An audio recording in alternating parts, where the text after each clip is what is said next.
અને આ શિબિરનું લોકેશન લગભગ અહિંસા ધામ મુન્દ્રા છે અને મુન્દ્રા પહોંચતા એક ખૂબ જ સરસ સમાચાર મળી ગયા છે. શું હશે કહી દો.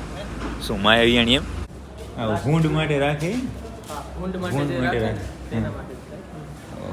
એના પછી હવે આપણે જોવાનું છે IC વોર્ડ 2 કે જે નિરાધાર પશુ છે. આર્યો આ સામે જો બળદ આપણે એવો ચેક કરવાનો છે કે જેણે વર્લ્ડ રેકોર્ડ બનાવ્યો છે. હવે એવું લાગે છે કે વિયાઈ જાય રાતમાં.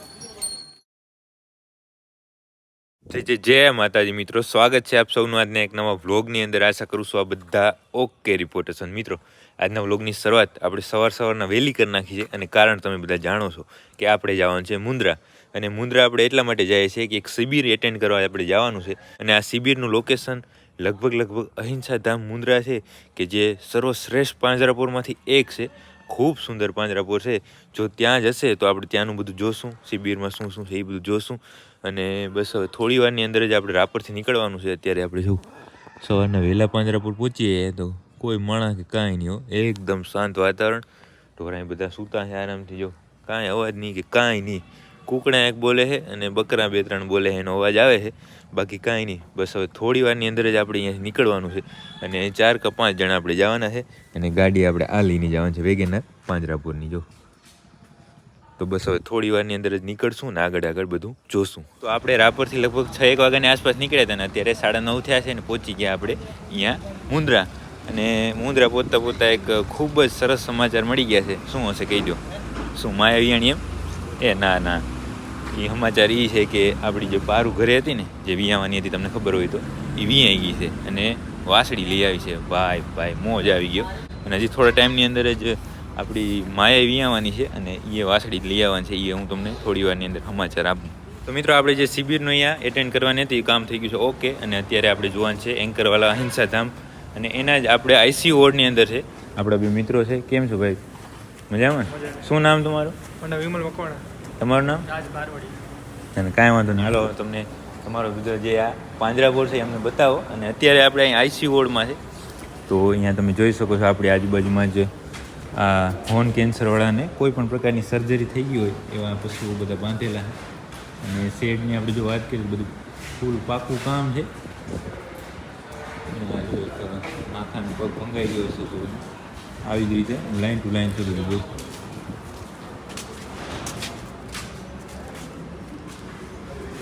ક્રિટિકલ કેસ શું છે? દર્શન હોય જમીનમાં હોય ને તે ચરવા ગઈ છે. સાચી ભૂંડ માટે રાખે. ભૂંડ માટે રાખે તેના માટે આપણે બચાવ બાજુથી આવે છે. સાચી એકદમ ક્રિટિકલ કેસ. તો આ રેવા છે એ વિભાગ IC વોર્ડ છે અને લગભગ સમજો નહીં કેટલા વિસ્તારની અંદર હશે. આ રેવા એકડ એક હશે. 1 એકરની અંદર ફૂલ પાકું કામ અને આવી રીતે સાફ સફાઈ. અંદર ટ્રોલીનું છે આ બધું. અને નીચે જો આ ભાઈ અહીંયા શું આ નીચે તમે પાથર્યું છે? આવું ચોખાની ગાંઠડી આવી છે ને? સાચી વાત. અહીંયા જે બેઠી પથારીના પશુ હોય એને આ શિયાળાનો સમય છે એટલે ઠંડી ન લાગે એના માટે આ નીચે ચોખાની ગાંઠડી પાથરેલી છે. અને હવે અહીંયાથી આપણે આગળ બીજા વિભાગમાં જઈશું. IC ward 1 number. હવે બીજા નંબરનું જોવાનું છે. આ બધા પશુ આપણે જોયા ને એ ઓમ માલિકીના પશુ અને અહીંયા કોઈ પણ કારણોસર ટ્રીટમેન્ટમાં આવ્યા હોય, કોઈ સર્જરી કરવા માટે આવ્યા હોય એવા છે અને બરાબર થઈ જાય પાછા આપી દે. અને એના પછી હવે આપણે જોવાનું છે IC વોર્ડ 2 કે જે નિરાધાર પશુ છે. આર્યો આ સામે જો એની અંદર આપણે જોવા જવાનું છે. એ બહુ મોટો શેડ છે. અંદર જઈને જોઈએ ને આજનો આ વિડીયો છે ઘણો બધો લોંગ થવાનો છે કારણ કે આખું કેમ્પસ છે ખૂબ મોટું છે. અહીંયા તમે જોઈ શકો છો લાસ્ટ સ્ટેજની અંદર જે પશુ હોય મરઘા તો ઈતળી માટે રાખ્યા છે કે? એના માટે જ રાખ્યા. હા. અહીંયા પણ તમે નીચે જોઈ શકો છો. આ રહ્યા ગાંઠડી પાથરેલી છે એની ઉપર જ પશુ છે બધા.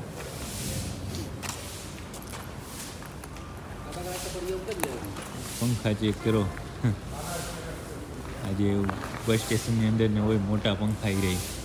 એક શેડની અંદર 4 પંખા તો આખો શેડ કવર કરી લે. અને આ શેડ એ મારા ખ્યાલથી ઓછામાં ઓછો 1 એકડમાં છે આ એની એટલો હશે. જબર. એની હાઇટ વધારે છે. મારી ખ્યાલ તમારે આ શેડની વાત અમારે થાય રે, અમારે આઈસી વોર્ડ નવો બને છે બરોબર. અને આની હાઇટ મારી ખ્યાલ 30 ફૂટ છે ને કે વધારે? એટલો હશે. 30 ફૂટ છે કદાચ વચ્ચેની, ને સાઈડમાં 25 ફૂટ એવી કંઈક હાઇટ છે. સેમ ટુ સેમ આવો આઈસી વોર્ડ આપણે જે રાપર પાંજરાપોળની અંદર બનાવવાની વાત કરીએ છીએ ને એ આખો જે મેપ રહ્યો ને આને ઉપર આધાર છે. અરે આઈસી વોર્ડ છે ને એવું. ને બધા પશુઓ છે શાંતિથી જે ખાઈ શકે એમ હોય એ ખાય છે, રિલેક્સ કરે છે. અમુક જો ઊભા છે એવું છે ને સેવા ચાલુ છે ફૂલ. તો આપણે જોયું છે આઈસીયુ વોર્ડ 2 અને હવે આના પછી ક્યાં જોવા જવાનું આપણે? પાછળ જાવ છો આપણે. હાલો આગળ જોઈએ. તો આ સામે આઈસીયુ વોર્ડ છે, એમાંથી આપણે બહાર આવ્યા તો અહીંયા લાઈન ટુ લાઈન આ 5 વાળા છે. અલગ અલગ બધા પશુ છે, કોઈમાં મતલબ અંધ પશુઓ છે, કોઈમાં દોવાઈવાળા પશુઓ છે, એવું બધા ચાર નહીં 5 આ 5 બંગલા કહેવાય ને, 5 બંગલા કેવું. મતલબ આ સંસ્થા વાઇઝ કાંઈ નામ હોય એના એ પ્રમાણે 5 બંગલા. અને આ સાઈડમાં જ ગોડાઉન. અહીંયા જો આ લીલો ચરો છે એને વતરો કરીને બધાને વતરો કરીને જ ખવડાવો. પત્રો કરીને. આ જો ગોડાઉન છે સ્ટોરેજ માટે, સૂકા ચરાના સ્ટોરેજ માટે. આ તો ભૂતળી બધી લાગે. હોવ એટલે આમ તમે ભૂતડી ગયો, સિંગાનો ચરો કે કચ્છી કે એ બધો અલગ અલગ. હા, એ જ. આ રહ્યો અમારે ખાલી મકાઈનો ઓલો આ ઈ લાગે ને હા, એ જ. સાઇલેજ આપણે એના કપાસનું ખાલી કપાસનો ખાલી. હા. એવું છે. એ કપાસનું. તો આપણે અહીંયા હિંસાધામના ઘણા બધા અલગ અલગ વિભાગ જોયા અને મેન તો હવે એક બળદ આપણે એવો ચેક કરવાનો છે કે જેણે વર્લ્ડ રેકોર્ડ બનાવ્યો છે. અહીંયા તમે જોઈ શકો છો બળદનું નામ છે ગોપાલ અને એની જાત છે કાંકરેજ. જન્મ એનો છે 1992ની અંદર, અવસાન થયું 2004માં. અત્યારે તો એનું સ્ટેચ્યુ છે, આમ તો આ જીવતો તો છે નહીં. અને વજન છે 765 કિલો. શિંગડાની સાઈઝ 10 ફૂટ 2 ઇંચ અને એની જાડાઈ હતી 2 ફૂટ 7 ઇંચ. શિંગડાનું વજન 70 કિલો. અંદર જો એનું સ્ટેચ્યુ છે અને અહીંયા વર્લ્ડ રેકોર્ડ બનાવ્યો હતો. અને શિંગડામાં બન્યો હતો કે એવડા જાડા સિંગ કાંકરેજ નસલમાં બીજા કોઈને નહીં. અહીંયા જો એનું બધું મેન્શન કરેલું છે. આ જેનો સાચો ફોટો જ્યારે જીવતો હશે ને ત્યારનો ફોટો ગોપાલનો. અને આ ગોપાલ પોતે એનું સ્ટેચ્યુ. શિંગડાની સાઈઝની જે ત્યારે હતી ને એ સેમ સાઈઝની અંદર આ સ્ટેચ્યુ બનાવેલું છે. એવો દીઘડ બળદ છે.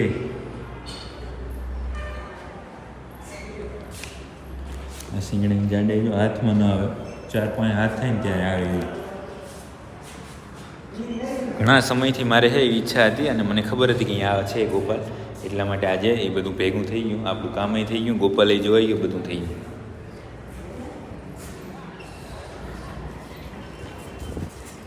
અને અહીંયા ઘણું બધું જે એણે રેકોર્ડ બનાવ્યું મેન્શન છે ગિનિસ બુકમાં. રેકોર્ડ વર્લ્ડ રેકોર્ડ છે તો શિંગડાની સાઈઝમાં. અને એના વિશે આ બધી માહિતી અહીંયા 3 ભાષાઓની અંદર લખેલી છે. તો આપણે અહિંસા ધામનો જે બળદ જોયો ગોપાલ, અને એના પછી એનો જ એક બીજો વિભાગ, જેમ આપણે રાપર પાંજરાપોળનો બકના વિભાગને એમ અલગ અલગ વિભાગ છે, એનો જ આ એક કહેવાય નંદી સરોવર વિભાગ. અને એવો સુંદર વિભાગ છે કે જાણે હું જંગલની અંદર આવ્યા હોય ને એવું. અહીંયા જો આ એક ગોવર્ધન પર્વત છે, એની અંદર આપણે જવું છે. અને અહીંયા જો આ ગોપાલનો ફોટો અને એના વિશે બધું અહીંયા મતલબ આ અહિંસા ધામ વિશે બધું અહીંયા લખ્યું છે. પક્ષીઓનું ધામ, રોપાઓનું ધામ, બિયારણનું ધામ, વૃક્ષોનું ધામ, ડ્રીપ પદ્ધતિનું ધામ, રૈનનગરનું ધામ, પશુ રક્ષાનું ધામ, 3 પગવાળા પશુઓનું ધામ અને ઘાસનું ધામ. એટલી વસ્તુઓ અહીંયા છે. અને અહીંયા જે આ નર્સરીનું છે એનું બધું અહીંયા લખેલું છે, જે રોપા છે. અને હવે આપણે આની અંદર જવાનું છે તો ત્યાં જઈને ચેક કરીએ. આ જે આ વિભાગ છે ને, આ જે નંદી સરોવર કહેવાય, 600 એકડની અંદર છે. 600 એકડની અંદર આવું જો એવું સરસ મજાનું છે કે ન પૂછો વાત. તો મિત્રો આપણે સવારે અંધારું પડીએ અહીંયાથી ગયા હતા અને સાંજે પહોંચ્યા ત્યાં અંધારું પડી ગયું છે. ને અત્યારે આપણે આવી ગયા છે પાંજરાપોળ. તમે ચેક કરી શકો છો આપણા પાંજરાપોળ, રાપર પાંજરાપોળનું. અને બધે આખો દિવસ ફર્યા, ખૂબ મજા આવી. બીજા 2-3 પાંજરાપોળે ફર્યા હતા, પણ બધું જોવામાં કાંઈ વિડીયો બનાવવાનો સમય ના મળ્યો. અને જે પાંજરાપોળ આપણે જોયા, જો આપણે જે અહિંસાધામ મુંદ્રા અને ભચાઉમાં 2 પાંજરાપોળ છે, એક બકરા માજન જ્યાં કને ઘેટા બકરા જ રાખવામાં આવે, ને એક અહીંયા આધોઈ પાંજરાપોળ છે. આ બધે ફર્યા અને ખૂબ બધે મજા આવી. અને હવે અત્યારે આપણે અહીંયા પહોંચી ગયા છે રાપર. હવે જવાનું છે આપણે ગૌશાળાએ. તો ગૌશાળાએ જાય ને એકવારની માયા ચેક કરી લઈએ ને પછી તમને હું જણાવું. તો આપણે આપણી ગૌશાળાએ આવી ગયા હતા અને આપણે માયાને ચેક કરી લઈએ. તો માયાને મેં ચેક કરી તમને બતાવું. હવે એવું લાગે છે કે અહીંયા જાય રાતમાં જો કામ બી કમ્પ્લીટ ભાંગી આવી છે અને અત્યારે ખાણ મૂકી દીધું તો ખાણ તો ખાઈ ગઈ લાગે તગારું છે નહીં ખાઈ ગઈ કમ્પ્લીટ બાકી જો વરાગનો પાઠો કમ્પ્લીટ આવી ગયો છે બાકી બીજી બધી ગાયો ખાય છે ખાણ અને અત્યાર સુધી તો કાંઈ તકલીફ છે નહીં હવે જે રાતમાં થાય એ અહીંયા સવાર જતા કે રાતે અહીંયા કે જે હશે એ હું તમને કાલે જણાવીશ તો આજના વિડીયોને અહીંયા સુધી રાખશું જો તમને આ વિડીયો પસંદ આવે તો લાઈક કરી નાખજો કોમેન્ટ કરી નાખજો મળીએ કાલે નવા વિડીયોમાં